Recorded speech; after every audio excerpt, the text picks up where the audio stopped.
அஸ்ஸலாமு அலைக்கும். இன்றைக்கி நான் மீன் சம்பல், பச்சை மீன் சம்பல் செய்ய போகிறேன்.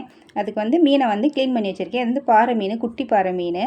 இதுக்கு தேவையான அளவு உப்பு, 2 ஸ்பூன் மிளகாய்த்தூள், 1 ஸ்பூன் மஞ்சள்தூள், தேவையான அளவு தண்ணி ஊற்றி நல்லா பெரட்டி கொஞ்சம் நேரம் உப்பு பிடிக்கிற வரையும் ஊற வச்சுக்கலாம்.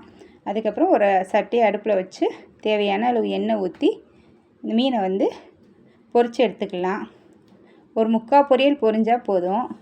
சம்பாவுக்கு ரொம்ப பொரிய விட வேணாம்.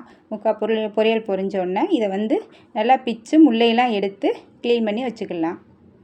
முள்ளை எடுத்துகிட்டு குட்டியாக பிச்சு வச்சுக்கலாம்.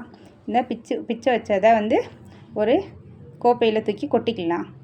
இதோட 2 மீடியம் சைஸ் பெரிய வெங்காயம், அதையும் சிறுசாக கட் பண்ணி போட்டுக்கலாம். அதோட 2 பச்சை மிளகா, அதையும் சிறுசாக கட் பண்ணி போட்டுக்கலாம். இதோட 1 கப் தேங்காய் துருவல் போட்டிருக்கேன். இதோட ஒரு கைப்பிடி கொத்தமல்லி தழை, இதோட தேவையான அளவு உப்பு, ஒரு மீடியம் சைஸ் எலுமிச்சம்பழம், இதையும் நல்லா புழிஞ்சு விட்டுக்கலாம். புழிஞ்சு விட்டுக்கிட்டு நல்லா கிளறிக்கலாம். இது நல்லா கிளறிக்கலாம்.